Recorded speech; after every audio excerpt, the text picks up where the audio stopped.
E uma última coisa, eu queria falar dessas grandes hipocrisias que tem. O primeiro navio de escravos negros, você conhece a história, como foi? Não. Na costa ocidental da África, começaram a chegar navios portugueses e poucos espanhóis, os principais eram os portugueses. E eles chegavam inicialmente para comercializar. Aí chegou um navio espanhol, o navio espanhol saía de Sevilha, no sul da Espanha. Não sei se você sabe o trajeto. Eles desceram, chegaram na costa ali, Costa do Marfim, ali na Nigéria. Trocaram, falou, vocês não tem mais nada para trocar aqui e tal. Falou, tem esses caras aqui que a gente capturou, eles perderam a guerra, capturaram, a gente ou vai matar ou vai vender de escravo aí para um outro grupo, aí vai manter de escravo. Vocês querem? Falou, pegaram e levaram para Sevilha. Os negros que vieram para as Américas são vítimas. Os negros que vieram para as Américas foram capturados no continente africano por negros africanos, levados até a costa e vendidos para portugueses, espanhóis, ingleses, que levaram, foi um crime, maldade, sacanagem, somos contra a escravidão, mas quem capturou eles no território foram os negros, quem comprou e transportou foram brancos. Quando o Lula fala que nós devemos ressarcir os africanos negros, cara, é um absurdo tão grande quanto falar o seguinte: as pessoas que estão aqui em volta de Auschwitz têm que ser ressarcidas pelo extermínio dos judeus do norte da Europa. Pô, quem ficou lá, era quem não estava sendo perseguido. Isso quando não estava ajudando, cara, ao extermínio. Então, veja, é um absurdo que tem. Se alguém tem que ser ressarcido em tese, e eu vou chegar nesse ponto, seriam os negros do continente americano, não os que ficaram na África. Os que estão na África ou foram coniventes ou beneficiários.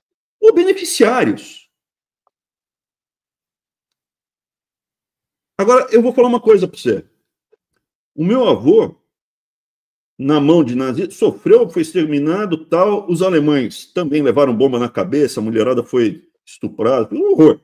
Todo mundo se lascou. No final da guerra, o Hitler queria que os alemães fossem exterminados, tinham que sofrer porque eles falharam como povo, uma loucura dele. Eu sou neto de um cara que foi, de uma família que foi alucinada. Nenhum neto de soldado alemão, nenhum neto, nem de nazista, me deve nada, cara. Não fui eu.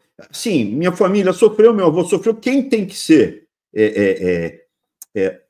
punido é quem fez. É quem fez. O cara hoje em dia é nazista? Não, o cara se arrependeu. É isso. E a grande questão pelas quais as cotas racistas são racistas foi muito bem defendido nos Estados Unidos. Nos Estados Unidos houve leis racistas. Nos Estados Unidos houve Jim Crow Laws, inclusive no século XX, existiam leis de segregação racial. E o Supremo Tribunal Constitucional dos Estados Unidos concluiu que mesmo lá essas normas são inconstitucionais. E no Brasil, que nunca houve uma lei racista. Deixa eu voltar nesse ponto. A escravidão no Brasil não tinha raça. É amplamente documentado. Diversos negros que eram senhores de escravos e diversos brancos que eram escravos em várias épocas. Não houve lei, não houve política pública racista no Brasil. Como é que o Estado, que não promoveu o racismo, a escravidão pré-existe ou foi inventada pelo Império? Não, veja. O Império inventou a escravidão ou já existia? Não, vamos lá. Se a Princesa Isabel tivesse feito o que ela estava se programando a fazer, teria sido bom para o Brasil, não teria? Rapaz, seria muito melhor do que aconteceu. Eu acho que o ideal era permitir vamos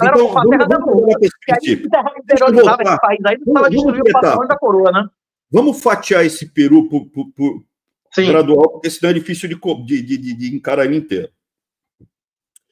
Vamos trabalhar na questão das cotas sobre as duas versões deles, a racial e a dívida genética. Você é descendente de escravagistas que tem que indenizar quem é descendente dos escravos, não é isso? Como é que prova isso? Não, deixa eu te perguntar uma outra coisa. Tem caso. Então, eu já falo, eu sou descendente de um escravo que foi escravizado. E não foi no século XVIII nem XVII. Não, foi agora, 1945. 1945, meu avô era escravo. Em 1945, meu avô era escravo. Escravo do século XX, não foi há 200 meu anos, avô não. Era escravo em 1945. Um neto do cara que escravizou meu avô não me deve nada. Ele não pode ser nazista. Ele tem que reconhecer que foi errado. Mas ele, assim, não, o avô dele fez isso, agora ele me deve. Não deve nada. Para mim, não deve nada. Tem casos de neto de filho de nazista, autonazista, que casou com um judeu. Se arrependeram, ficaram com vergonha, foram entender o que é o judaísmo, foi para Israel uma mulher, e casou e teve filho com um judeu. O neto do nazista é meio judeu, meio descendente de nazista. Como é que faz com um cara desse? Ele zerou. Metade dele deve a outra metade, né? Volta. No Brasil, por pior que tenha, a escravidão foi um horror, uma sacanagem. Pô, tinha caso de escrava que se entregava voluntariamente para um branco e tinha um filho mulato? Sim. Mas tinha também muito abuso sexual, não tinha?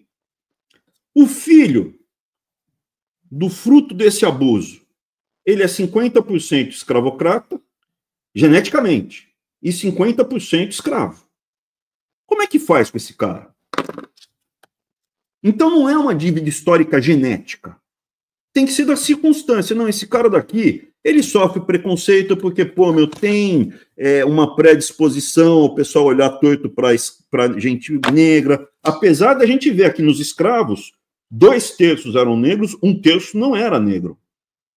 Era desde mulato claro até, porque se fosse mulato escuro, entrava como negro no critério. Mulato claro até branco tostado. Veja, eu sou contra as cotas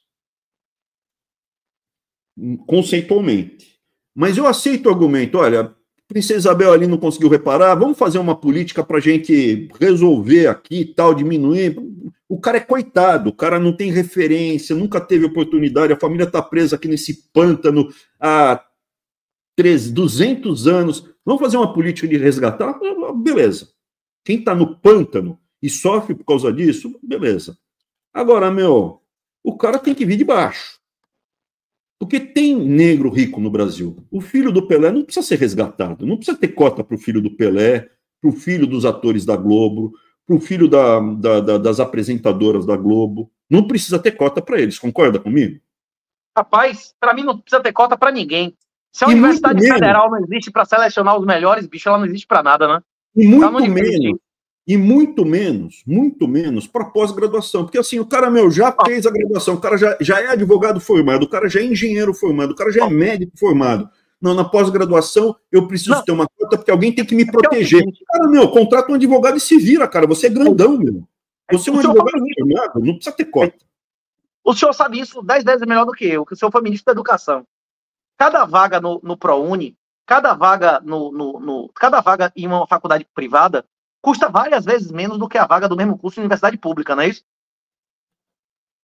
Se for para fazer caridade, é para fechar todas as universidades federais e mandar todo mundo fazer ProUni, que é muito mais barato, não é isso ou não? Hein? Acabou.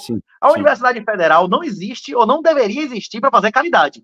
Deveria existir para formar corpo soberano para o Brasil dominar tecnologias e conhecimentos. O Brasil nunca ganhou o Nobel do jeito que, atraindo os melhores, imagine atraindo os piores, não é isso? Um aluno merda destrói a educação de uma turma de 100.